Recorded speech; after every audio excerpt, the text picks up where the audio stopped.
JKR അക്കാഡമിയിലേക്ക് എല്ലാവർക്കും ഒരിക്കൽ കൂടി സ്വാഗതം. Assistant salesman Kerala state civil supplies corporation limited അതിന്റെ പരീക്ഷ ഓഗസ്റ്റ് ഒക്ടോബർ മാസങ്ങളിലായിട്ട് നടക്കാൻ പോകുന്നതായിട്ടാണ് ടെൻറ്റേറ്റീവ് എക്സാം ഷെഡ്യൂളിൽ നിന്ന് നമുക്ക് മനസ്സിലാക്കാൻ സാധിക്കുന്നത്.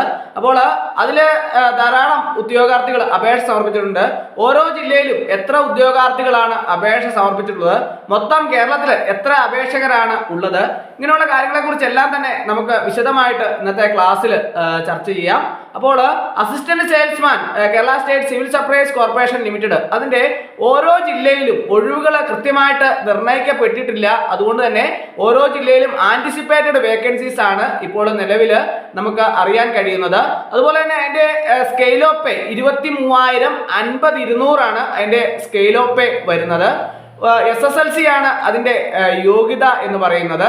അപ്പോൾ ധാരാളം ഉദ്യോഗാർത്ഥികൾ അതിലേക്ക് അപേക്ഷ സമർപ്പിച്ചിട്ടുണ്ട്. അതുകൊണ്ട് തന്നെ ഓരോ ജില്ലയിലും അപേക്ഷകരെ എത്രയുണ്ട് എന്ന് നമുക്ക് കൃത്യമായിട്ട് ഇന്നത്തെ ക്ലാസ്സിൽ നമുക്ക് വിശദമായിട്ട് പരിശോധിക്കാം. ആദ്യം നമുക്ക് തിരുവനന്തപുരം ജില്ല എടുക്കാം. തിരുവനന്തപുരം ജില്ലയിൽ 87,496 അപേക്ഷകരാണ് ഉള്ളത്.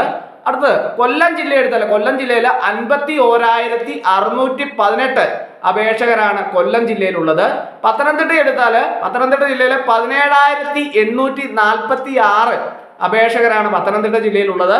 അടുത്ത ആലപ്പുഴ ജില്ലയിൽ 35,646 അപേക്ഷകരാണ് ആലപ്പുഴ ജില്ലയിലുള്ളത്. അടുത്ത് കോട്ടയം ജില്ല എടുത്താൽ 23,715 അപേക്ഷകരാണ് കോട്ടയം ജില്ലയിലുള്ളത്.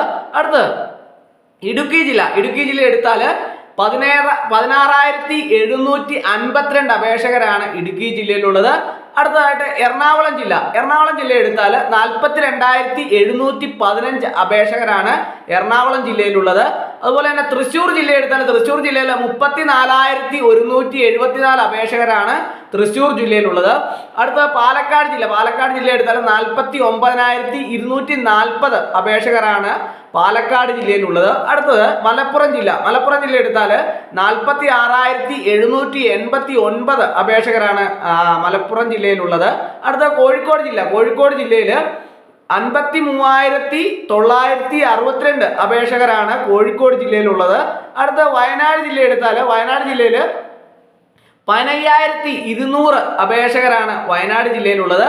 അടുത്തത് കണ്ണൂർ ജില്ല എടുത്താൽ 34,244 അപേക്ഷകരാണ് കണ്ണൂർ ജില്ലയിലുള്ളത്. അടുത്തതായിട്ട് കാസർഗോഡ് ജില്ലയിൽ 17,877 അപേക്ഷകരാണ് കാസർഗോഡ് ജില്ലയിൽ ഉള്ളത്. ആകെ 5,27,274 അപേക്ഷകരാണ് മൊത്തം കേരളത്തിലെ എല്ലാ ജില്ലകളിൽ കൂടി ഉള്ളത്. അപ്പോൾ നല്ലൊരു കോമ്പറ്റീഷൻ പ്രതീക്ഷിക്കാം. ഉദ്യോഗാർത്ഥികളെ സംബന്ധിച്ചിടത്തോളം വളരെ ശക്തമായ ഒരു പഠനം ഉണ്ടെങ്കിൽ മാത്രമേ നമുക്ക് റാങ്ക് ലിസ്റ്റിൽ എത്തിച്ചേരാൻ സാധിക്കുള്ളൂ.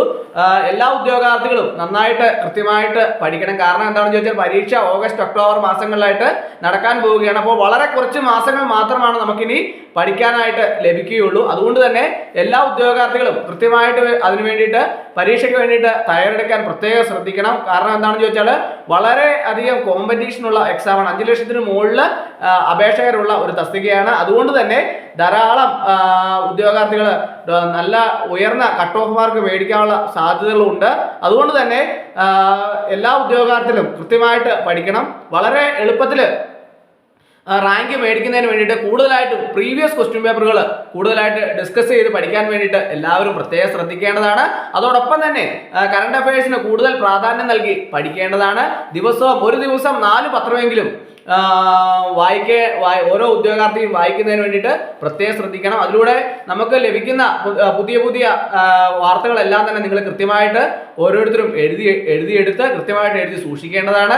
അതോടൊപ്പം തന്നെ വളരെ പ്രധാനപ്പെട്ട ഒരു കാര്യമാണ്, നിങ്ങൾക്കൊരു പോക്കറ്റ് ഡയറി നിർബന്ധമായിട്ടും ഓരോ ഉദ്യോഗാർത്ഥികളും കൃത്യമായിട്ട് കരുതേണ്ടതാണ്. അതിനകത്ത് നമ്മൾ പഠിക്കുന്ന കാര്യങ്ങളും പ്രധാനമായിട്ടും വായിക്കുന്ന കാര്യങ്ങളെല്ലാം തന്നെ കൃത്യമായിട്ട് കുറിച്ചിടുകയും അതോടൊപ്പം തന്നെ പിന്നീട് അത് എടുത്ത് നോക്കുമ്പോൾ നമുക്ക് പെട്ടെന്ന് തന്നെ കാര്യങ്ങളെല്ലാം തന്നെ പെട്ടെന്ന് മനസ്സിലാക്കാൻ സാധിക്കുന്നതാണ്. അതുകൊണ്ട് തന്നെ ഒരു പോക്കറ്റ് ഡയറി വളരെ പ്രധാനപ്പെട്ട ഒരു കാര്യമാണ്. അപ്പോൾ എല്ലാ ഉദ്യോഗാർത്ഥികളും വളരെ കൃത്യനിഷ്ഠമായ ഒരു പഠനം നിങ്ങൾ നടത്തേണ്ടതാണ്. എങ്കിൽ മാത്രമേ നിങ്ങൾക്ക് ടോപ്പ് റാങ്കിൽ എത്തിച്ചേരാൻ സാധിക്കുള്ളൂ. വളരെയധികം കോമ്പറ്റീഷൻ ഉള്ള ഒരു എക്സാം ആയിരിക്കും. അതുകൊണ്ട് തന്നെ നല്ലൊരു ഓപ്പർച്യൂണിറ്റിയാണ് SLC പാസ്സായ SLCക്കാരായ ഉദ്യോഗാർത്ഥികൾക്ക് ലഭിക്കുന്ന ഏറ്റവും നല്ലൊരു ഓപ്പർച്യൂണിറ്റിയാണ് ഈ അസിസ്റ്റന്റ് സെയിൽസ്മാൻ എന്ന് പറയുന്നത്. അതുകൊണ്ട് തന്നെ എല്ലാ ഉദ്യോഗാർത്ഥികളും തങ്ങൾക്ക് ലഭിക്കുന്ന ഇങ്ങനെയുള്ള പ്രത്യേകമായ നോട്ടിഫിക്കേഷൻ എല്ലാം തന്നെ വളരെ കൃത്യമായിട്ട് പഠിക്കാൻ വേണ്ടിയിട്ടും തസ്തികയിലേക്ക് നല്ല കൃത്യമായിട്ടുള്ള പഠനം കൊണ്ട് മുന്നോട്ട് പോകാനും അതനുസരിച്ച് ഉയർന്ന റാങ്കിൽ എത്താനും വേണ്ടിയിട്ട് പ്രത്യേകം ശ്രദ്ധിക്കേണ്ടതാണ്. അപ്പോൾ എല്ലാവർക്കും റാങ്ക് ലിസ്റ്റ് എത്താനും ഉയർന്ന മാർക്ക് വാങ്ങാനൊക്കെ